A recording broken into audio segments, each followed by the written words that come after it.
আমি না খুব চিন্তায় ছিলাম জানো। কাল সারা রাত্রি ভালো করে ঘুমোতে পারিনি। প্রচণ্ড চিন্তায়, কষ্টে, মনের দুঃখে আমি না মানে কি বলবো, ঘুম বন্ধ হয়ে গেছিল। সকাল থেকে খেতেও পারবো কিনা ভাবছিলাম, যে নড়াচড়া করতে পারবো, আমার কি সংসার চলবে, আমি কি খাবো, আমার খাওয়ারটাই তো বন্ধ হয়ে গেছে। আমি কি করব কি করব, আমি বলতে পারছিলাম না। ভাবছিলাম আমি আর বোধহয় পারবো না তোমাদের কাছে আসতে, আর মনে হয় পারবো না। কিন্তু আমি যতই বলি আলবিদা, যতই বলি এটা শেষ ভিডিও, যতই বলি আর কন্ট্রোভার্সি না, যতই বলি এটাই হয়তো শেষ, আর আমাকে কালকে থেকে নাও পেতে পারো। বাবা, আমি কোথায় যাব বলো? আমি তো ভাবছিলাম যে আমার জন্য কত মানুষ না খেতে পেয়ে থাকবে। উফ, বয়ে গেছে আমার এইসব ভাবতে, বুঝেছো? আমার এইসব ভাবতে বয়ে গেছে। আমি আসবো না, এটা কখনো হয়? তোমাদের একটুখানি পুরকি দিয়েছিলাম একটু, বুঝলে কি না? ওটা হচ্ছে কি বলতো, এই যে তোমরা আমার জন্য অপেক্ষা করছিলে এরপরে আমি কি ভিডিও দেবো, কি ভিডিও দেবো, কি ভিডিও দেবো। আমার যারা নেগেটিভ ভিউয়ার্স তারাও বসে আছে, এই রে আমাদের বোধহয় খাওয়া দাওয়া বন্ধ হয়ে গেল, কারণ ওকে ভাঙিয়ে ভাঙিয়ে যারা খায়, এই যে আমি হ্যাঁ, একে ভাঙিয়ে ভাঙিয়ে যারা খায় তাদের তো খাওয়া বন্ধ, কারণ তাদের তো আর ভিডিও করার জায়গা নেই, ওকে ভাঙিয়েই নাকি খেতে হয়। তারপর ওর পা আর না চাটলে নাকি আমাদের খাওয়া জোটে না। ওর কিছু মানে সাগরেদ আছে জানো তো, ওই কি বলে ওদেরকে জানো, এই আর কি। থাক চাক, বল যা বলে বলে, সেটা আর বললাম না, কারণ ওদেরও তো দুঃখ হয় বলো, সোমাবুড়ি যদি ওদেরকে বলে। বাবা জলের বোতল আনিনি। তো যাই হোক, তারা খুব চিৎকার চেঁচামেচি করে বলতে শুরু করে যে তোরা খাবি কি, তোদের তো বন্ধ হয়ে যাবে পানা চাটলে, তোদের তো ওকে চেটেই খেতে হয়, ওকে কন্টেন্ট করেই তোদের খেতে হয়। এরকম করে একজন বলবে, আরেকজন বলবে তোমাদের তো চলবে না, ওদের ছাড়া তোমরা খাবে কি, হ্যাঁ রে খেকি ঢেবড়ে মুখি, তুই খাবি কি, সোমা দিদা ফোমা দিদা, তোমাদের তো খাবার বন্ধ হয়ে যাবে। ফোমা দিদা কালকে ভীষণ ভয় পেয়েছিল গো, এই কি করবো বলো, ভাবছিলাম আমার খাওয়া দাওয়া সব গেল, অক্কা পেল।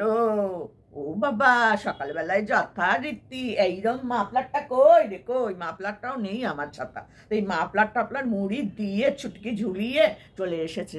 বাবা যাবে কোথায় রে, যাবি কোথায়? ঢং মারা যদি কমিউনিটি পোস্ট আর দিয়েছিস তুই, তোর আঙুলটাকেই ঘুটকিয়ে দেবো, যাতে তুই ওইখানে টুং টুং টুং টুং করে টাইপ না করতে পারিস, বুঝেছিস? আমরা সবাই জানি তুই সকালবেলা স্বমহিমায় ফিরে আসবি। অ্যাকচুয়ালি কি হয়েছিল বলতো, সেইটা তুই বলতে পারলি না, বুঝলি? সেইটা তুই বলতে পারলি না, কিন্তু আমরা তো জানি কি হয়েছিল। চলো বন্ধুরা, চলে এসেছি আবার যথারীতি। ও বাবা, তোমরা দেখো না দেখো, আমার ভিডিও করা বন্ধ হবে না, বুঝেছো? কি অবস্থা আমার সত্যি। তো যাই হোক, আমার ভিডিও আমি আমার মতন করে দেবো, তোমরা যা জানি তোমাদের ভালো লাগবে না, কিন্তু তবু তো চলো, ভালো থেকো, সুস্থ থেকো, আমি ভালো আছি। তো যথারীতি কালকে বাবা কমিউনিটি পোস্ট দেখে কিছু কিছু মানুষের তো হার্ট ফেল হওয়ার জোগাড়, দিদি ও দিদি, দিদি ও দিদি করে ডেকে যাচ্ছে। দিদি তো শুনছে না, দিদি তো পাত্তা নেই। দিদি দিনে 4টে করে ভিডিও করে, কন্ট্রোভার্সি ভিডিওতে 3খানা, আর ভ্লগ চ্যানেলে 1খানা। ভ্লগ চ্যানেল কত কষ্ট তোমরা জানো? কণিকার কিন্তু কোনো কষ্ট হতো না, কণিকা তো এবার এডিট করতো, ওখানে যৌবন এডিট করে নিত কণিকা। কিন্তু ওই যে বললাম, কণিকা সারাদিনের ব্লগ দেখাতো সকাল থেকে রাত অব্দি, তাতে কণিকার কোনো কষ্ট হতো না। যা কষ্ট ওর হয় ভ্লগ চ্যানেলে, একদিন অন্তর অন্তর ঘর মোছে কণিকার, রোজ ঘর মোছে। ও মোছে 2টি ঘর একটু বারান্দা, আর কণিকার 3তলা থেকে 1তলা। ভাবো তুমি, কণিকার ওপরে 2খান ঘর, রান্নাঘর, ডাইনিং, পুরোটা। ওপরের ছাদের সিঁড়ি থেকে আরম্ভ করে নিচের সিঁড়ি অব্দি 3তলা। তারপরে হচ্ছে নিচের ঘর, নিচেও 3খানা ঘর, সেগুলোও মোছা। ডাইনিং স্পেস আছে একটা, সেটাও মোছা। সিঁড়ির নিচে একটু ছোট রান্নাঘর ছিল, সেটাও মোছা। সবটাই কিন্তু কণিকা একা করে। ও বাবা, ওটা কোনো কাজের পর্যায়ে পড়ে নাকি? না, ওটা কোনো কাজের পর্যায়ে কোনোদিনই পড়তো না, আজও পড়ে না। যা কাজ করে, এই যে সকাল 7টা থেকে 6টা থেকে 1 ঘন্টা আমি এগিয়ে দিলাম, সকাল 6টা থেকে বেলা 4টে, কি কাজ কি কাজ কি কাজ কি কাজ, ওরে বাবা, কাজের চোটেই তো আছাড় খেয়ে পড়েছিল। এ কাজ ও কাজ সে কাজ করতে গিয়ে দাঁড়াম, ব্যাস যা, মাথা ফুস করে ফুটে গেল। এইটুকুনি একটু চির খাওয়া ফাটা হলো, বুঝলে কি না? চির খাওয়া ফাটা জানো তো, চিরে চিরে একটু সামান্য আর কি ফেটে গেল ওই। তো সেই ফাটা দিয়ে নাকি গলগলিয়ে গলগলিয়ে গলগলিয়ে গলগলিয়ে রক্ত। উড়ে বাবা, সে রক্ত যে কোথায় কোন দিকে গেছে আমি তো খুঁজে খুঁজে খুঁজে খুঁজে খুঁজে খুঁজে খুঁজে খুঁজে পাই না। ও মা, তারপর দেখি ফোটা ফোটা ফোটা ফোটা ফোটা ফোটা। আরে বাবা, ইঁদুরের ফোটার মতনই ওরও ফোটা। তো যাই হোক, সেটা বড় কথা নয়। বড় কথা হচ্ছে এই যে কালকে একটা কমিউনিটি পোস্ট দিল, সে কমিউনিটি পোস্টটা কাদের উদ্দেশ্যে? আমি বুঝলাম না ব্যাপারটা। যে যদি আর না আসতে পারি তাহলে ভেবো কি কেওড়াতলা পার, আর বুঝলাম না, আমি তো রাত্রিবেলা ঠাকুরকে ডাকছি, ঠাকুর এইটুকুনি একটা বাচ্চা মেয়ে, খুবই কচি বাচ্চা, এত তাড়াতাড়ি তুলে নেবে ঠাকুর? আরো কিছুদিন রাখো, আমরা তো খেতে পাবো না, ওকে না বেচলে আমাদের তো খাওয়া জুটবে না ঠাকুর। উফ, আমি যে কি কষ্ট পাচ্ছিলাম বাবারে বাবা, ভাবতে পারছিলাম না। সবাই আমাকে লাইভে এসেছে বলছে, সমাধি ওর কমিউনিটি পোস্ট দেখেছো? সমাধি ওর কমিউনিটি পোস্টে কি দিয়েছে, কাল থেকে আর ভিডিও করবে না, হয়তো এটাই ওর লাস্ট শেষ ভিডিও। আমি তো তখন থেকেই জানি ও বাবা, ওর ভেতরে অনেক রহস্য থাকবে। কাল সকালে আবার সময়ময় মাথায় মাফলার জড়িয়ে ওই পেদো মার্কা মুখটা দেখতে হবে আমাদের, যথারীতি ঠিক তাই একদম চলে এসেছে, করতে করতে চলে এসেছে। আমি জানি আসবে, আমরা সবাই জানি আসবে। ও বাবা, ওসব কোনো ব্যাপার না। একটু মনে হয় ভিউজটা একটু কি কমেছিল বাবা, জানি না সেটা আমি, তো আমার ওই ভিউজ হয় না, আমি কি করে জানবো বল। তো সে বাবা সোয়েটার পরিনি, ঠান্ডা ঠান্ডা লাগছে গো। তো যাই হোক, চলে এসেছে যথারীতি। ও বাবা এসে কি করলো, হ্যাঁ এসে কি করলো, এখন তো আবার ডাইনিং টেবিল হয়েছে, আবুতের গুবুদে আনন্দ, বুঝেছো? ওই ডাইনিং টেবিলে খাওয়া, কি আওয়াজ রে ভাই খাওয়ার, ওরা সর্বনাশ। আমরা তো জীবন ওরম করে খাই না, আমি কবে থেকে ডাইনিং টেবিলে খাই। তো ওর ডাইনিং টেবিল দেখে আমাদের আলাদা করে কিছু ফিলিংস হচ্ছে না, ফিলিংস কিছু হলো না, বুঝলে কিনা। তো যাই হোক, কম দামি মাল, ওই তো ওর বর বলেছে, আমি বলিনি বাবা, কম দামি মাল দুদিনে ফুস করে যাবে। আমার এটা কথা না, যার যেটা সামর্থ্য কিনেছে। দেখো, বর মাটিতে বসে খেত, ঠান্ডা হয়ে যেত, ঠান্ডা হয়ে যেত। এই যে মাটি এখন ঠান্ডা, আর ওর যেমন লুলু করে কাঁপুনি, বাপরে বাপ, জানো না তোমরা। তা সেই কাঁপুনিওয়ালা মেজে, না মানে ঠান্ডা মেজে, সেই ঠান্ডা মেঝেতে ভেরু সকালবেলা খেয়ে যেত। কি খেয়ে যেত সেটা তো তোমরা চোখের ওপরে দেখতেই পেয়েছো। ওপর থেকে খাবার আসাটা এখন একটুখানি 19-20 হয়েছে আর কি। তো সেই ওই গোল গোল করে মানে আলুর ভাজা, না হলে বেগুন ভাজা, ডিমের অমলেট, আর না হলে ওই ধনে পাতার ডাল। তো এই এই ভেরুর কপালে জুটছে। আচ্ছা, সেই খেতে খেতে ভেরুর তো তলা ঠান্ডা হয়ে যেত, মাটিতে বসে খেতো না, কি করবে বলো। আচ্ছা যাই হোক, সেটা হলো। এবার দেখো, তারপরে গিয়ে সেই একটা জায়গায় দাঁড়িয়ে দাঁড়িয়ে কাজ করে, সেখানে গিয়েও তো ঠান্ডা লাগে না, বসতে টসতে বেশ মুড়িয়ে সুড়িয়ে যে বসবে তা তো আর হয় না কাজের জায়গায়। তো সেখানে দাঁড়িয়ে দাঁড়িয়ে কাজ করে ট্রেনে ফেনে ফিরে টিরে এসে আবার মাটিতে বসে ভাত খেত। যত গন্ডগোল বাদ ওই রাত্রিরের ভাত খাওয়াটায়, বুঝলে। রাত্রিবেলা যখন ভাত খেতে বসতো তখন তো মেঝেতে বসতো। এবার দেখো, মেঝেতে বসলে দেখো রাত্রির দিকে ঠান্ডাটা, তাপমাত্রাটা কিন্তু একটু বাড়ে। দিনের বেলা তো একটু রোদ্দুর টদ্দুর হাঁটা চলা এই সের মধ্যে মানুষ থাকে, একটু হলেও শরীরটা চাঙ্গা থাকে। এবার রাত্রিবেলা সবকিছু কাজবাজ ছেড়ে এসে যখন আরাম করে খেতে বসতো, সেই মাটিতেই বসতো, আর টুই টুই করে ছ্যাঁকা লেগে ভেরুর বরফ হয়ে যেত। আর জানো তো ঠান্ডায় কি হয়, কুচকে যায়, মানুষের চামড়া কুচকে যায়। তোমরা না বাজে কথা কিন্তু ধরবে না, সমাধি কিন্তু কোনো বাজে কথা বলে না, কিন্তু আমি বারবার বলছি তোমরা বুঝে বুঝে বসিয়ে নেবে। এবার দেখো, ঠান্ডায় কি হয়, মানুষের দেখবে চামড়া কুচকে যায়, এই যে এইসব কুচকে যায়, ঠোঁট দেখবে কুচকুচ কুচকুচ কুচকুচ কুচকুচ হয়ে যায়, যার জন্য বোরোলিন ভেজলিন যা পারে লোকে, লিপ গ্লস না কি বলে, ওই সব লিপ বাম লাগায়। কেন না, ঠোঁট আমাদের কুচকে কুচকে ফেটে যায়, তাই না বলো, গোড়ালি ফাটে। তো সেরকমই কি হয় বলো তো, মাটিতে বসলেও দেখবে ঠান্ডা লাগে, আর ওই ঠান্ডাতে কুচকে যায়। তো যাই হোক, সেটা আর বড় কথা নয়। এবার সেই ওই ব্যাপারটা তখন আবার মুশকিল আমাদের, স্পার্ক ব্যাপারটা, ওর আবার স্পার্কের ব্যাপার আছে, জানো তো, ও খুব স্পার্ক হয়। তোমরা এটা জানো না, যারা জানো না তারা ওর বেশ কিছুদিন আগের একটা ভিডিওতে দেখবে, ওর নাকি 10 বার 12 বার করে নাকি স্পার্ক হয়। তা সেই স্পার্কটা কি হয় না হয় আমি এত ভেঙে তোমাদের বলতে পারবো না, কারণ অনেক বাচ্চারা আছে তো ভাববে কি সমাধিদা কি সব বলছে। ওটা স্পার্ক হয়, ঠিক আছে। তো ওই স্পার্কটা না তখন ওই যে বললাম ঠান্ডায় কুচকে যায়, ছোট হয়ে যায় ব্যাপারটা। যে কোনো জিনিস দেখো, চামড়া দেখবে এই সবগুলো চামড়াগুলো কুচকে কুচকে না, শীতকালে চামড়াটা কেমন কুচকে কিরম হয়ে যায়। এই হাত পাত আমার তো ভীষণ পরিমাণে হয়, আমি তো ক্রিম নিয়ে বসি। এ দেখো, সামনেই ক্রিম রয়েছে আমার, একটু আগেই আমি লাগালাম। এই যে এটা হচ্ছে শিয়া বাটার দিয়ে তৈরি, একদম হাতগুলো টান টান থাকে। এই যে দেখো চামড়া, তাও আমার কোচকানো, থাইরয়েড আছে। আর এটা হচ্ছে আমন্ড দিয়ে তৈরি, এটা হচ্ছে আমি মুখে লাগাই। তো চান করে এটা একটু মুখে টুখে লাগাই, আর এটা হাতে পায়ে লাগাই। এই দুটোই কিন্তু অ্যাভনের, ঠিক আছে। তো যাই হোক, এইগুলো নিয়েই বসেছি, দেখতেই পাচ্ছ, মেখে টেখে বসলাম একটু। তো যাই, এবার ওই ঠান্ডা হয়ে গেছে। এবার দেখো, গরম করার ব্যাপারটা তো কি করে হবে বলো। এই যে গরম করে এটা মানে ঠিক করবে, মানে ক্রিম লাগাবে বা তেল বা কোনো কিছু, আমরা তো রাত্রিবেলা একটু লাগাই, তাই না। একটু ঠান্ডা বেশি লাগলে আমরা একটু রসুন তেল মালিশ করে গা হাত পা ম্যাসাজ করি। তো সেরকম কোনো তেল টেল পাওয়া যায় আর কি, কুচকানোটাকে একটু ঠিকঠাক করার জন্য। আমি তো চেষ্টা করেছিলাম যে এখানে অন্য কোনো অলিভ অয়েল টয়েল লাগানোর, কিন্তু কি করবো বলো তো, অলিভ অয়েলটা বাথরুমে থাকে তো ওটাকে আর নিয়ে এসে ঘরে লাগাই না, ওই তাই জন্য এই সবগুলো লাগায়। তো এরকম তেল টেল দিয়ে যাই হোক করে একটু মালিশ টালিশ করে গরম করে যদি শীতকালে একটু মাখা যায়, তাহলে কুচকানোটা ঠিক হয় আর কি, বুঝলে তো। তো সেই সব করার মতন ধৈর্য কি আর থাকে বলো। সেই ভোর থেকে বেলা 4টে অবধি কাজ, কি কাজ কি কাজ। হ্যাঁ, কাজগুলো হচ্ছে যে ওই রান্নাঘরের মধ্যে ঢুকে সকালবেলা ওই আলু চিপ গোল গোল করে ভাজা কোনোদিন হচ্ছে কটকটি ভাজা, এই 5 রকম সবজি দিয়ে কটকটি ভাজা, আর না হলে হচ্ছে বেগুন ভাজা। নর্মাল খাওয়া দাওয়া, কোনো অসুবিধা নেই, কারণ আমার তো আবার পেটের গন্ডগোল তোমরা জানোই সকলে, আমাকে একটুখানি ঘষতে টসতে যেতে হয় ওই বিচুটি পাতা। আচ্ছা, যাই হোক, তারপরে হচ্ছে গিয়ে তো আমি এইসব করে কোনো রকমে দিয়ে দিই। আর মাছটা না হলে না আমাদের খাওয়া হয় না।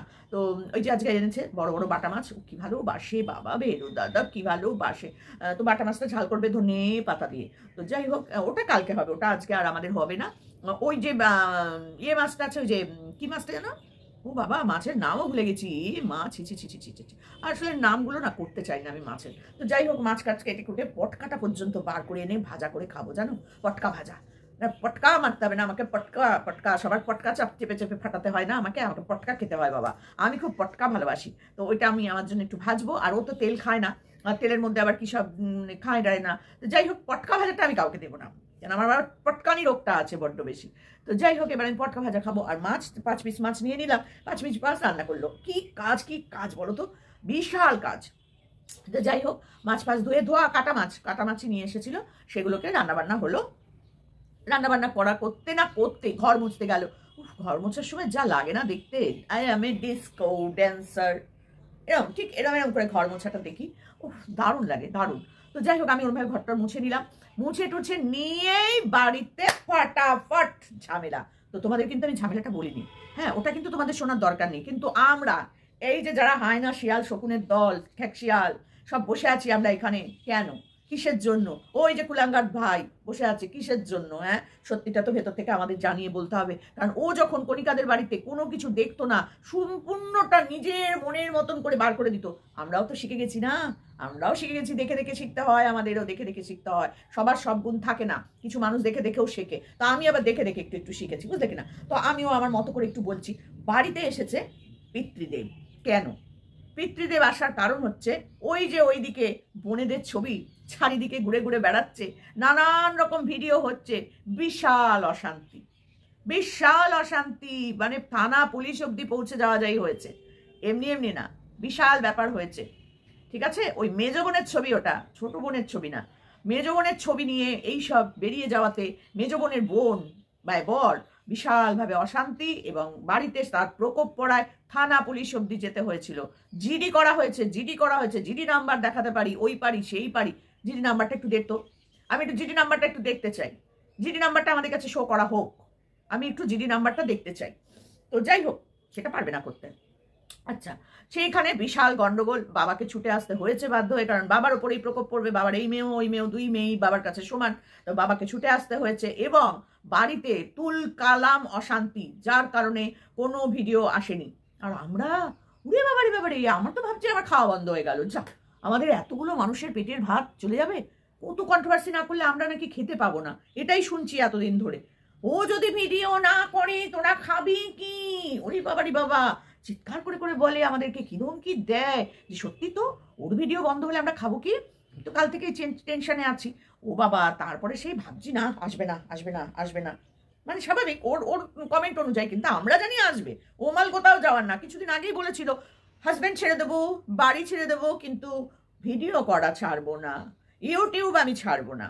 আজকে আবার একটু অন্যরকম শুনলাম যে যখন খুব ঝামেলা ঝঞ্ঝাট চলছে ওকে নিয়ে, তখন ও ওই ভ্লগ চ্যানেলটার দিকে বেশি জোর দেয়। কারণ বাই চান্স যদি এই চ্যানেলটা বন্ধ হয়ে যায়, তাহলে এই ভ্লগ চ্যানেল দিয়েই ও আবার উঠে দাঁড়াবে। কারণ এই চ্যানেলটা তারপরে আবার তৈরি করতে সময় লাগবে, তো যদি এটা বন্ধ করে দেয়, তো এখনো পর্যন্ত দেয়নি, তো ও ওভার কনফিডেন্স যে ওটা বন্ধ হবে না। তো যাই হোক, আমি তো কারণ পেটের ভাত মারতে চাই না, যা হবে। কিন্তু আমার একটা কথা হচ্ছে, এই যে ওর সাকরেতগুলো আমাদেরকে বলে যে ও না থাকলে নাকি আমরা খেতে পাবো না, এটা কি ঠিক? হ্যাঁ ঠিক, তোদের বেঁচে খাবো, তোরা তো থাকবি তখন, কি জ্বালা বাবা। ও চলে যাবে, তোরা তো যাবি না, নাকি ওর সাথে সাথে তোরাও যাবি? এটা বল পরিষ্কার করে খুলে বাবা বল, দেখে আমি একটু শান্তি পাই যে না, আমাদের দিদি চলে গেলে আমরাও সব কন্ট্রোভার্সি ছেড়ে দিয়ে চলে যাবো। তাহলে আমরা একটুখানি ভয় পাবো যে মা, ও চলে গেল, তোদের বেঁচে খেতাম, তোরাও চলে যাবি, তাহলে কাদের বাঁচবো? যাকে আমরা অন্য কাউকে ধরে নেবো। কিন্তু বিশ্বাস কর, তোরা সব কটা দলবল মিলে চলে গেলে আমরা একটু শান্তি পেতাম। যা 2023-এর মতন তোরাও যা। বাপরে বাপ, জ্বালিয়ে খেয়ে নিচ্ছে একেবারে। তো যা হোক, কি কারণে বাড়িতে কি হয়েছিল সেটা না হয় নাই জানলে, কেন রে জানবো না কেন? বল না, বল বল বল বল বল কি হয়েছিল? আমি বলছি শোনো, বাড়িতে এসেছিল ওর বাবা, একা নয়, বাবার সাথে এসেছিল ওর বোনের বর। যে বর এসে ধমকি চমকি দিয়ে বাড়িতে চিৎকার চেঁচামেচি করে গেছে যে নেক্সট টাইম যদি এইরকম কোনো ভিডিও হয় তাহলে আমরা যা করার করব, লিগাল অ্যাকশন নিতে বাধ্য হব। বাড়িতে ও তাড়াতাড়ি ভয়ের চোটে গিয়ে একটা জিডি করে এসছে ওই জামাইয়ের নামে, আর কিচ্ছু না, কিন্তু কিচ্ছু না, আমি তোমাদের বলে দিচ্ছি শুনে নাও। ওই যে দেখো বাচ্চাটা অসুস্থ, হ্যাঁ, ওই বাচ্চাটার ইতিহাস বিবরণ দিয়ে দিয়েছিল, ইতিহাস ভূগোল বিজ্ঞান বলেছিল, মনে আছে তোমাদের কাছে? এইবার সেটাও তো তার বোনেরা শুনেছে, বোনের বর দেখেছে, বলে দিয়েছে তোমার ওই কালমুহি দিদি যেন আমাদের বাড়িতে না আসে, আমার বাচ্চার উপর যেন তার ছায়া না পড়ে। সেই জন্য প্রসাদ, বড়মার প্রসাদ বাইরে থেকে দিয়ে চলে আসতে হয়েছে, ভেতরে no allow, no entry, no no no no no no no no. তো সেই রকম ভাবে এন্ট্রি পায়নি, চলে এসছে। না হলে ওই বাচ্চাটা হওয়ার আগে সাদে গেল, হওয়ার সময় নার্সিংহোম গেল, হলো যেদিন নার্সিংহোমে থাকলো, হওয়ার পর বাড়িতে নিয়ে এলো, সেই মাসি বাড়িতে গেল না, বাচ্চা অসুস্থ, হ্যাঁ, হসপিটালে গেল না, বাচ্চা অসুস্থ। তাহলে তোমাদের মনের মধ্যে এই সন্দেহটা কি হলো না? কেন মাসি যাচ্ছে না? আমরা বলছি বলে আমাদেরকে গালাগালি দিতে আসছো, তোমাদের মনের মধ্যে একবারও হচ্ছে না যে মাসি কেন গেল না? আরে বাবা, ও মাসি নয়, ও মাসিমা, বুঝেছো? ও হচ্ছে মাসিমা। মাসি ঘর খালি আছে নাকি মাসি? মাসি আমার না, ওই আমি হোটেলে গিয়ে দেখো মাসি কি করছি বলে ভিডিও, এই টাইপের মাসি। মাসি আমি না পরকীয়ায় লিপ্ত মাসি, তুমি আমায় কাঁদ দাও মাসি। মাসি কাঁদ, বুক, পেট সব দিয়ে দেয় মাসি মাসি। তো সেই কারণে বলছি একটু দেখাস না জিডি নাম্বারটা, একটু জিডি নাম্বারটা দেখাস। বাড়িতে তুমুল অশান্তি, পুলিশ আসারও সম্ভাবনা আছে, খতিয়ে দেখা যাচ্ছে আবহাওয়া দপ্তর থেকে একটু সামান্য হিন্টস আসছে যে বাড়িতে বিশাল অশান্তির কারণে ভিডিও দেওয়া বন্ধ। তো শোন, জিডির নাম্বারটা একটু দেখাস, জিডিটা এরকম খুলে দেখাবি, আমি যেমন জিডি করে দেখিয়েছিলাম, এই যে জিডি, তুইও সেরকম দেখাবি জিডিটা, ঠিক আছে? চলো।